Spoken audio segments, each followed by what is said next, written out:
Hello ulit mga Marites! Meron tayong bagong issue sa mundo ng Philippines reality shows. So, explain ko muna sa inyo kung sino ang mga characters bago ko ipaliwanag ang issue nilang dalawa. So, una, si Makagago. Real name, Mark Jason Warnakulehawa. Di ako sure kung tama ang pagkapigas ko ng apelyido, but anyway. Kung hindi kayo familiar, isa siya sa mga mahilig magbigay ng mga controversial na opinions at hindi siya nagdadalawang isip makipagbardagulan sa kung sino man ang gusto niyang gawing victim sa isang araw. Ngayon, si Tony Fowler naman, syempre, influencer siya. At ngayon, malakas talaga ang clout niya. Kanyang YouTube channel na Mommy Tony Fowler ay may 8 million subscribers. At dito yung reality show niya. At dito mo makikita na ginawa niyang public ang bawat sangkatutak na detalye ng buhay niya. Basta monetized. At last but not least ay si Vince.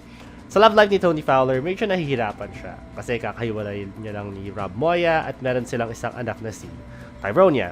Si Vince ang pinaka-recent na boyfriend ni Tony Fowler at kasama siya palagi sa mga videos. Ngayon, ano ang issue nilang dalawa? Or rephrase, ano ang issue ni Makagago kay Vince? Ito yon, hindi siya nag-approve kay Vince bilang boyfriend ni Tony Fowler. I mean, pag napapakinggan nyo itong video kung saan pinag-uusapan ni Makagago ang bagong palabas na episode ni Tony Fowler noon, ito ang masasabi niya tungkol kay Vince. So Vince, ganito, puta, sure yan, susuportahan. Well, para sabihin ko sa inyo mga putang ina nyo, kung susuporta kayo kay Vince, hindi ako naniniwala dyan. Susuporta kayo dyan siguro most probably mga 1 month, wala pa mga 3 weeks, ganyan. Pagkatapos ng 3 weeks nyo na suporta kay Vince, wala na yan. Bakit kamo? Kasi without Tony, hindi niya kaya na gumawa ng sarili niyang content. Tungkol naman sa pagkatao ni Vince ng pagiging duwag daw, ito ang masasabi ni Makagago. Pero sa isang banda, mga kahombre ko, pwede rin naman na sobrang bait lang talaga ng ugali ni Vince. Because I believe in that too. Kasi may mga tao rin talaga ako nakilala na sobrang bait. Sobrang bait nila, nakakatanga na sila. At nagmumukha na silang mga bobo tolongges idiot. Diba?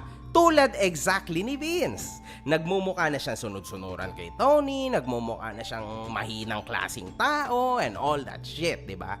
Okay, so bakit ito sinasabi ni Makagago?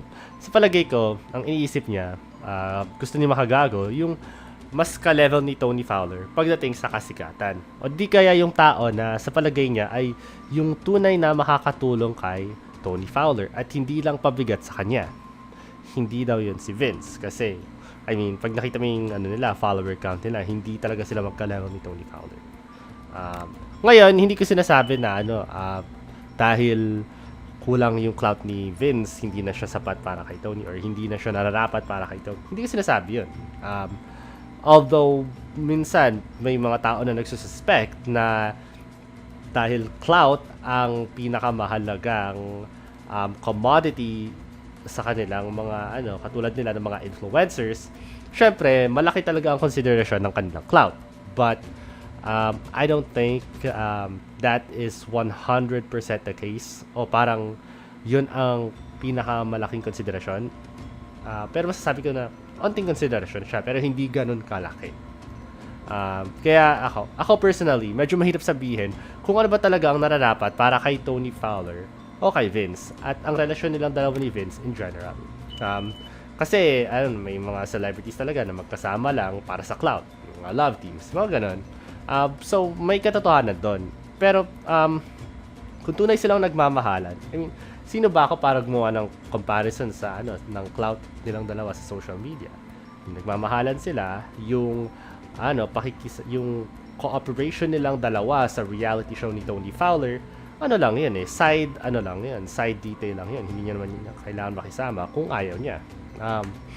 Ngayon, syempre si Vince gusto niya rin maging influencer at magkaroon ng kahit onting kasikatan. So, sa palagay ko, okay naman siya doon.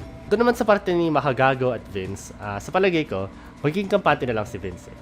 Ang goal niya siguro dito, assuming na lehitimo silang mag-draw ni Tony Fowler at hindi lang para sa views o para sa clout, ay balang araw, patas rin ang magiging contribution ni Vince sa mutual clout nilang dalawa ni Tony Fowler at yung kung ano man yung contribution nila sa household nilang dalawa. Basta overall, hindi niya sasagutin si Makagago kasi pag nakipagsagutan siya, malamang sa malamang, mas malala ang susunod na banat ni MG at baka kumbinsihin pa si Tony Fowler na maghiwalay sila. Malay mo. Anyway, yun lang sa ngayon. Anong opinion tungkol dito sa nila, sa issue nilang dalawa ni Vince? Well, yung issue ni Makagago kay Vince. Anong opinion nyo sa mga reality show sa Pilipinas? Yun lang sa ngayon. See you next time. Hello! Kung na-enjoy niyo yung video, maganda kayo like, subscribe sa baba para matulungan niyo ako sa algorithm. Thank you!